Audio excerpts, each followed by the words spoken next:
Hey, it's summer travel season. Let's load the kids up and let's go. Hour in though, oh, you know what it's going to be like. I didn't charge my tablet, Dad. I'm at 2%. Who's got the charging cable? Can I get the charging cable? I need it now. My battery's dying. Not anymore. Not in my car, not in my van, not in yours. I added 40 amps worth of charging. I put USB at every seat in this van, and you can do it too. 4 ports, USB-A, USB-C, and even PD charging. So stay with me today. I'll show you how to do it. All right, before we get started today, just want to remind you, standard disclaimer applies here. You're doing this at your own risk. I'm not a professional auto mechanic. I'm not certified in these things. This is for informational purposes only. This is to help you if you'd like to do this yourself, but do consult with an automotive professional. Make sure you know that this can cause fire, damage to your vehicle, and physical harm to you. So again, make sure you take the proper precautions and make sure you know what you're doing. I'm not responsible for your negligence in this regard. All right, that out of the way, let's get started. I'll show you what I did. Okay, I want to take you on a quick tour of the minivan here, where I've recently installed these really neat USB chargers. A little hard to see there on video, but you got a couple of ports there. A little blurry, but a couple ports, each spot where everybody sits. You get 78 watts of power. So it's actually got PD charging, USB 3.0, and the coolest part about all of it is right over here. Get some light on here. So this is the brains of the operation here, where we have basically a fuse box. So walking you through it, we got our power coming off of here, off our battery, goes into this basically a fuse block, or fuse, just inline fuse, 40 amp fuse, goes into a 40 amp relay. Then you've got your power line going into this distribution box where I've got these 7.5 amp circuits that go to each one of these USB chargers. And then you got this white cable here, that's the trigger. So I use a relay so that when the van's off, this is off. My kids can leave stuff charged in or plugged in, charging up, and this will cut the power to it so it doesn't drain the battery. And then of course you got your ground over here. Now to get the chassis ground, I did need to take a Dremel with a silver like brush basically and take all the paint off. So if you see the one up above it, it's fully painted. This guy's been taken care of. I also used a thread restore kit to take some additional paint off, but really wasn't 100% necessary. I just happen to have one. And then all these lines, I've labeled them accordingly to where they go, so it's a little easier if there's any question as to what's what without having to unplug and replug and go through that. All right, so we got the one over here on the driver's side. Again, a little hard to see with it glowing, but you can kind of get the idea. And then one over here for the passenger side. And then while I'm over here, we'll look down here so you can run a power line. Just pull some trim off and you can run a power line all the way to the front of the vehicle, basically going over the front driver's seat and into the center console. I'll show you that in a minute here. For these side ones, I left this one unhooked so you kind of get an idea. So you got your connectors here. You've got this one here that I haven't hooked up. So again, it's a little easier to see. 4 ports for USB, and then you just, typical terminal connectors. And then in here, what's really great about this is from a grounds perspective, there's actually a lot of grounds around here. So I'll actually show you. This is the same on the other side.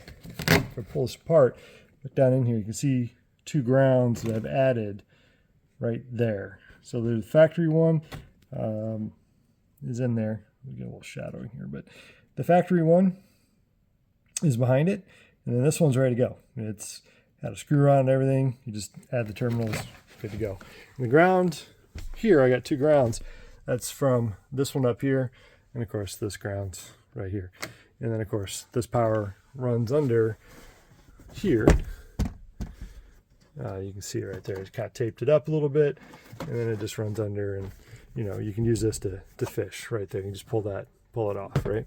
So a couple panels have to be removed for this job, but overall it's not too bad. For doing these panels, I drilled a pilot hole to start on one of these with a piece of paper behind it, and then I used that same piece of paper when I drilled that side, so these two are dead on the exact same both sides. So okay, so in the front, this is where we get our trigger to say, hey, the accessory's on, and we send that back to go ahead and flip the relay and then power up the USB connectors. So when we look at this, this is the original connector here. You can kind of see, if you get close enough, I've disconnected it on the end here. And then it's just a butt splice here to this cable to the end. And this is a 14 gauge cable, way overkill, but it's what I had, so I just used this, and I knew it could make the run and it would be fine. So this is the USB, that's the factory one. As you can see, there's 3 ports. Again, I think one of these is a 12, the other one's a 14. So I used the 14 trigger voltage, which was this guy here. And the difference is one is key, like accessory, you open the door, and the other one is power on, accessory on. So I opted for, if the door is open, it's not charging because I want to save my battery. Once the vehicle's powered up, that's this one. That's the one I tied into. That's where my USB turns on. So then the front USBs looks like this. Fits just fine. You know, these in the back, they're a circle opening, and it's a little tight there. I didn't have to remove any material, but you know, a little screwdriver in there, you can get it to rotate, and it locks in real nice. So you do have to enlarge the hole a little bit. It's 1 1/8 in terms of size, but there you go. Works out pretty well. To do this project, we're going to need a few different tools. I've got a panel removal tool, so this will keep from marring up your plastic as you pop off a couple different panels. You do need a Dremel. This has got a seal brush wheel on it so that you can get that stud grounded in the rear by the battery. You'll need your 10 mil stuff, socket, wrench, universals, etc. to get to the grounding nut in the center row. And then this is the template that I made. You can kind of see right here, little pilot hole.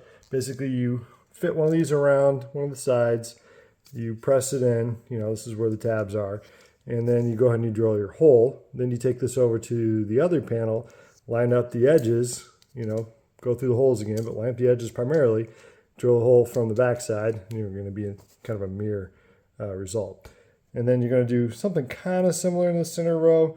It's a little more of a guess, but I had a small screw as my pilot, and then I did a little measurement from the panel piece part on the floor up to center it up, and you know, just kind of do your best. That one's going to be a little, won't be as perfect, but pretty close. This is part of a coat hanger. You might use that if you want to fish some wire. For the most part, I got the panels out of the way and didn't really use it once I removed the panels further, but just in case. You're going to need a step drill about this size. 1 1/8 is what I was targeting. And then I just kind of marked an arrow so I always knew which one to go to and didn't want to over drill. And then you got a couple of your odds and ends. There's a few stars that you got to remove for panels in the rear. And then, you know, 10 mil socket, wire cutters, strippers, you know, pick your variety, pick your favorites, one of those. Tessa tape, this stuff is pretty awesome. Wrap your wires in the various locations where they're going to be and then tie them up with some zip ties. And then for doing your connectors, this is what I use, this tool here. It's got a couple different sizes. If you do any of this kind of stuff, you want to have something like this. Obviously a multimeter, so you can figure out where your voltages are in the front. And then one thing I'll call out is, you know, I did mention what color you need, but if you're not able to figure that out from just looking at it on the video, it doesn't match yours. There's some really small needle type leads on here, and you can basically poke them into the wire back of the connector, and you can figure out which wire is which.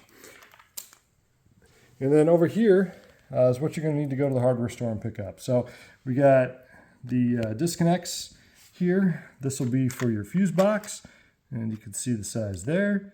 So 16 to 14 AWG, and then this is quarter tab. This is a 810 stud ring connector. This is a 12, which is a 1/4 inch stud ring connector. And then these are 1/4 inch ring connectors as well, but this is for that 14 to 16 gauge. So this goes on your grounds, going to the chassis. This is for your 12 gauge wire that goes from your relay to your battery. And then this is going to be for your other connections to the fuse. The inline fuse was this guy, if I recall. And then over here is the, it's just the box, but this is for the inline fuse. It's called this maxi fuse. And then you got your 40 amp maxi fuse. And then you got these 7.5 amp ATO fuses. So that's pretty much it. You'll need a few other odds and ends, screwdrivers, whatever. But there you go. Also for wire, this is a 14 gauge wire. I got 50 feet of positive and negative. As you could see in my video, there's a really short run to all the negatives, so I really didn't need like hardly any black wire. But in terms of red wire, this is what's left after 50 feet. This is the automotive grade stuff, and I'll get the name of it accordingly, but you can see it's got this nice shield on it. It's really kind of a thin shield, but it's a very durable shield, and it's meant for automotive, so definitely want to grab some of that. I picked it up over at Wire Barn. Well, that'll wrap us up. Hope you have a great summer vacation, maybe a little more peaceful this year. Good luck in your project, and thanks for watching.